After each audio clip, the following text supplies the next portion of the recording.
اللہ کے نام سے شروع کرتا ہوں جو بڑا مہربان نہایت رحم کرنے والا ہے۔ میری عاجزی کو قبول کر، میری عاجزی کو قبول کر، مجھے اور درد و ملال دے، کسی درد مند کے کام آ، کسی ڈوبتے کو چھال دے۔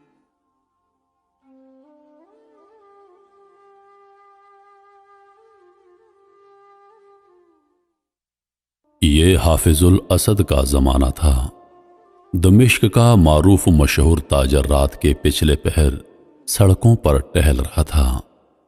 موسم خوشگوار ہونے کے باوجود اس کا دم گھٹا جا رہا تھا۔ ڈاکٹروں کے مطابق اس کے پاس ہفتہ یا 10 دن سے زیادہ ٹائم نہیں تھا۔ دنیا کی ہر آسائش کے ہوتے ہوئے بے بسی کا یہ عالم تھا کہ ٹائم سے پہلے سب کچھ ختم ہوتا محسوس ہو رہا تھا۔ ملک کے ڈاکٹروں نے جواب دے دیا تھا۔ ایک ننھی سی امید تھی کہ امریکہ میں علاج ہو سکتا ہے، وہ بھی دم توڑ گئی جب وہاں کئی مہینے ٹیسٹ وغیرہ کروانے کے بعد سینئر ترین ڈاکٹر نے آخرکار ایک دن آ کر نرمی سے سمجھایا کہ آپ کے پاس زیادہ ٹائم نہیں ہے، لہٰذا میرا مشورہ ہے اور عقل مندی یہی ہوگی کہ باقی کا قیمتی ٹائم آپ اپنے بیوی بچوں کے ساتھ گزاریں۔ رات کے اس پہر بے خبری کے عالم میں نہ جانے کتنی دیر ٹہلتا رہا۔ اس کی سوچوں کا تسلسل تب ٹوٹا جب ٹہلتے ٹہلتے وہ ایک تنگ سے بے رونق پل پر پہنچ چکا تھا۔ سڑک پار دوسری طرف سٹریٹ لائٹ کے نیچے ایک خاتون کھڑی کسی آدمی سے گفتگو کر رہی تھی۔ 30 سال کے لگ بھگ خاتون کا انداز محنت سماجت والا تھا، جبکہ بندہ کوئی اوباش قسم کا تھا جو کہ اس کی بات نہیں مان رہا تھا۔ اس کے چلنے کی رفتار خود بخود آہستہ ہو گئی۔ کانوں میں جب آواز پہنچنا شروع ہو گئی تو خاتون کہہ رہی تھی، خدا کے لیے مجھے اتنے پیسوں کی ضرورت ہے، بچے بھوکے ہیں، میں تمہارے ساتھ چلنے کے لیے تیار ہوں۔ جبکہ وہ اوباش قسم کا بندہ اس خاتون کی قیمت آدھی سے بھی کم دینا چاہتا تھا، اور یہ کہ تمہاری اس سے بھی کم قیمت بنتی ہے، ایسا بول رہا تھا۔ پھر وہ کندھے اچکاتا ہوا چل پڑا اور خاتون حسرت کی تصویر بنی کھڑی رہ گئی۔ وہ تھوڑا آگے جا کر مڑا اور خاتون کی طرف چل دیا۔ اسے نزدیک آتا دیکھ کر خاتون چکنی ہو گئی، امید بھری نظروں سے اسے قریب آتا دیکھنے لگی۔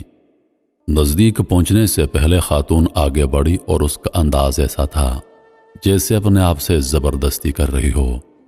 اس نے قریب پہنچ کر سلام کیا۔ خاتون نے مصنوعی مسکراہٹ کے ساتھ جواب دیا اور ٹٹولتی نظروں سے دیکھا اور تھوڑا قریب ہوتے ہوئے معنی خیز انداز بنا کر پوچھا، کیا موڈ ہے؟ وہ پیچھے ہٹا اور نرمی سے کہا، نہیں ایسی کوئی بات نہیں، دراصل میں نے ابھی گزرتے ہوئے تمہاری اس آدمی کے ساتھ تھوڑی سی گفتگو سنی ہے، مجھے بتاؤ میری بہن تمہارا مسئلہ کیا ہے؟ اس طرح پوچھنا تھا کہ خاتون جو کہ مضبوط دکھائی دینے کی کوشش کر رہی تھی یکدم رونے لگ گئی۔ بھائی قسم ہے اس ذات کی جو ہماری گفتگو سن رہا ہے، میں اس ٹائپ کی عورت نہیں ہوں جو اس وقت گھر سے نکل کر سڑک پر کسی کا انتظار کرے، مگر میں بہت مجبوری کے عالم میں اس وقت اس جگہ پہ ہوں۔ اسے لگا کسی نے اس کا دل مٹھی میں لے لیا ہو۔ اس نے مزید نرمی سے کہا، دلوں کا حال تو اللہ جانتا ہے بہن، مجھے بتاؤ کیا بات ہے؟ بولی، میں ایک بیوہ عورت ہوں، میرے چھوٹے چھوٹے بچے ہیں، شوہر کو فوت ہو گئے، سال ہونے کو ہے۔ شروع میں تو پڑوسی رشتہ دار کچھ مدد وغیرہ کر دیتے تھے، پھر آہستہ آہستہ سب نے ہاتھ کھینچ لیا۔ گھر میں راشن نام کی کوئی چیز نہیں، کرایہ دار کا صبر بھی ختم ہو گیا ہے۔ اس نے کل شام تک کی آخری مہلت دی ہے، اگر کرایہ نہ دیا تو سامان سمیت گھر سے نکال دے گا۔ میرے پاس اب اور کوئی چارہ نہیں رہا سوائے کہ اپنے آپ کو۔ یہ کہتے ہوئے اس کی آواز بیٹھ گئی۔ اس نے بھی جلدی سے دوسری طرف مڑ کر بہانے سے اپنے آنسو صاف کیے، پھر مڑ کر جلدی سے بولا، بس ٹھیک ہے بہن، کوئی بات نہیں، اور اپنی جیبوں میں ہاتھ ڈالے تو پتہ چلا کہ جیبوں میں جو رقم ہے وہ نہ ہونے کے برابر ہے، کیونکہ جس عالم میں وہ نکلا تھا اسے ہوش ہی نہیں تھا۔ اس نے خاتون سے کہا فی الحال یہ رکھو اور مجھے اپنا ایڈریس بتاؤ، فکر کرنے کی کوئی ضرورت نہیں ہے، اپنے گھر جاؤ، انشاءاللہ سب ٹھیک ہو جائے گا۔ خاتون بے یقینی کے انداز میں اس کی طرف دیکھ رہی تھی، جیسے سوچ رہی ہو کہ اس پر بھروسہ کرے یا نہ کرے۔ اس نے ایک مرتبہ پھر یقین دہانی کرائی کہ تم جاؤ اور ایڈریس بتا دو بس۔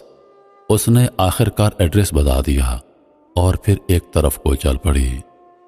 تھوڑی دیر بعد خاتون کو جاتا دیکھنے کے بعد وہ مڑا اور واپسی کی طرف تیزی سے قدم اٹھانے لگا۔ گھر پہنچ کر اس نے کافی مقدار میں نقدی لی اور ڈرائیور کو بڑی وین نکالنے کو کہا، پھر خود ڈرائیو کرتے ہوئے شہر کے 24 گھنٹے کھلے رہنے والے سٹور سے راشن کی بڑی مقدار وین میں بھری اور خاتون کے بتائے ہوئے ایڈریس پر پہنچ کر سارا راشن اس کے گھر اتارا۔ باقی کی رقم خاتون کو دی اور کہا صبح کرایہ دار سے وہ خود بات کر لے گا اور کرائے کا معاملہ نمٹا دے گا، اور انشاءاللہ ہر مہینے مخصوص رقم آپ تک پہنچا دی جائے گی۔ یہ کہہ کر جلدی سے بنا کچھ کہے سنے واپس مڑ گیا۔ خاتون بت بنی بے یقینی کے عالم میں کھڑی آنسوؤں بھری نگاہوں سے دیکھتی رہ گئی اور وہ وین سمیت نظروں سے اوجھل ہو گیا۔ اس کی کیفیت اب بالکل مختلف تھی، اس کے انگ انگ سے خوشی پھوٹ رہی تھی۔ کچھ گھنٹوں پہلے جو اس کی حالت تھی وہ اب یکسر بدل گئی۔ اب اسے ہفتہ 10 دن گزارنے کی جو فکر تھی وہ تھوڑی کم ہو گئی۔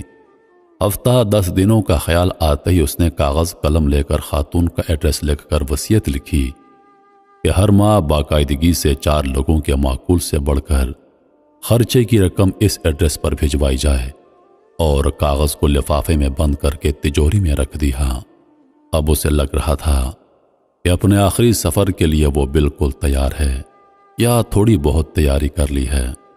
پھر ہفتہ گزر گیا، 10 دن گزر گئے، مزید 10 دن اور پورے 15 دن گزر گئے۔ گھر والوں کے کہنے کے باوجود وہ ہسپتال نہیں گیا، اور پورا 1 مہینہ گزر گیا، اور اگلے مہینے کی رقم بھی اس نے فوراً بھجوا دی۔ پھر ایسے ایک مہینہ کرتے پورا سال گزر گیا اور وہ معمول کے مطابق رقم بھجواتا رہا۔ پھر 5 سال، 10 سال گزر گئے، اور پھر پورے 20 سال گزر جانے کے بعد ایک رات وہ معمول کے مطابق تہجد کے لیے اٹھا، وضو کر کے تہجد شروع کی، اور سجدے میں دعا کرتے کرتے اس کی سانسیں ختم ہو گئیں۔ وہ اس جہان فانی سے سجدے کی حالت میں رخصت ہو گیا۔ یہ سچا واقعہ یہاں پر ختم نہیں ہوتا، اصل خلاصہ تو اب آنا ہے۔ گھر والے جب صبح اٹھے تو اس کو سجدے کی حالت میں مردہ پایا۔ افسوس کے ساتھ ساتھ گھر والوں کو اس بات کی خوشی بھی تھی کہ اچھی اور مبارک موت ہوئی ہے۔ خیر، تکفین و تدفین اور دیگر انتظامات کے بعد اولاد کا تجوری اور وصیت کھولنے کا وقت آیا تو وہ بند لفافہ بھی نکل آیا، جو کم از کم 20 سال پہلے کی تاریخ کا ان کے والد کے ہاتھ کا لکھا تھا، اور اس کا مطلب تھا کہ اس لکھے گئے ایڈریس پہ 20 سال سے رقم دی جاتی رہی ہے۔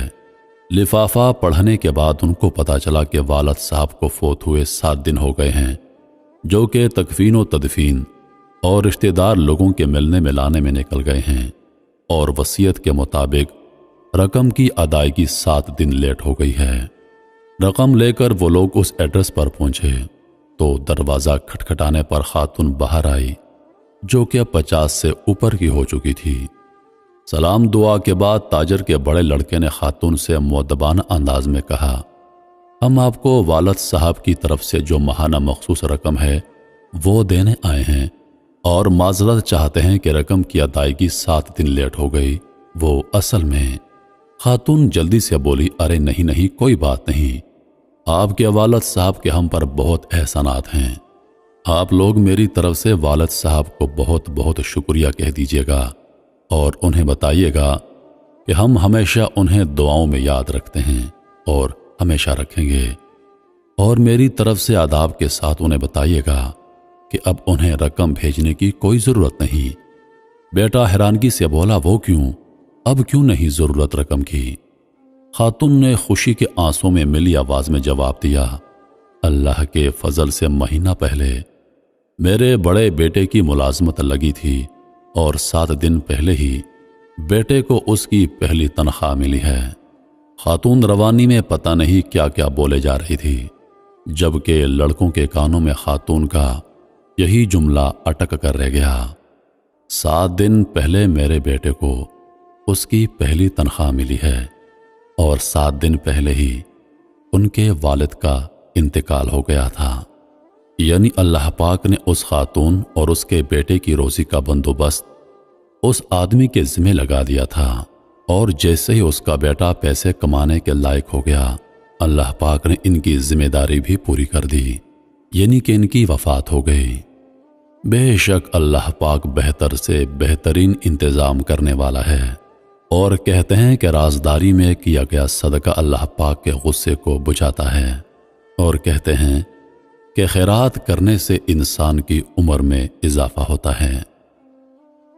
انہی لفظوں کے ساتھ میں اجازت چاہوں گا، اس امید کے ساتھ کہ سانسوں نے وفا کی تو اگلی بار ایک اور ویڈیو لے کر آپ کی خدمت میں حاضر ہوں گا۔ تب تک کے لیے خدا حافظ۔ اللہ پاک آپ سب کا حافظ و نگہبان۔ ہنستے رہیے اور ہمیشہ مسکراتے رہیے۔